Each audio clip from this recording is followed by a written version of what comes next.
যে ডিসেম্বরের মধ্যেই অতি অবশ্যই জাতীয় সংসদ নির্বাচন অনুষ্ঠানের লক্ষ্যে একটি সুস্পষ্ট রূপরেখা ঘোষণা করা হবে, এই প্রত্যাশা আমাদের।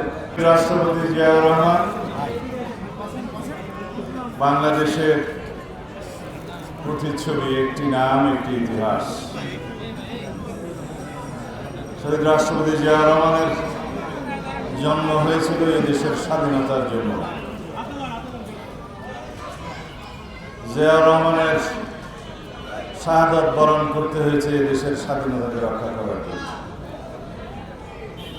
তিনি তার জীবদ্দশায় রাষ্ট্র পরিচালনার সময়ে এদেশের আইনের শাসন প্রতিষ্ঠার জন্য, গণতন্ত্রকে সুপ্রতিষ্ঠিত করার জন্য, বিচার বিভাগের স্বাধীনতার জন্য অবদান রেখে গেছেন। তিনি বহুদলীয় গণতন্ত্র প্রবর্তন করেই বিচার বিভাগের স্বাধীনতার জন্য সুপ্রিম জুডিশিয়াল কাউন্সিল প্রতিষ্ঠা করে দিয়েছেন। তিনি এই দেশের গণতন্ত্রকে সুদৃঢ় করার জন্য, বিচার বিভাগকে স্বাধীন করার জন্য, ন্যায় বিচার প্রতিষ্ঠা করার জন্য, এদেশের অগ্রগতি, প্রগতি, সমৃদ্ধির জন্য যে সমস্ত পদক্ষেপগুলো নিয়েছিলেন, তার প্রেক্ষিতে দেশের উন্নয়নের এবং সমৃদ্ধির ভিত্তি স্থাপন হয়েছিল, যার উপর আমরা আজও দাঁড়িয়ে আছি।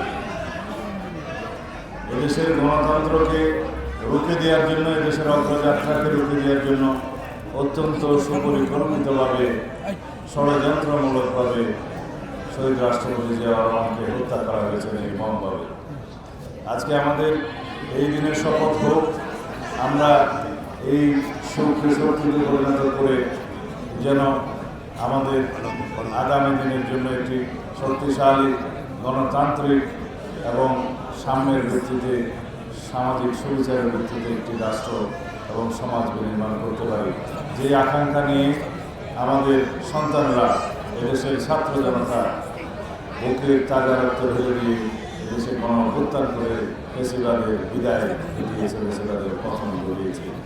তাদের রক্তের আকাঙ্ক্ষা, শহীদের রক্তের প্রত্যাশা, আমাদের জাতীয় অঙ্গীকার।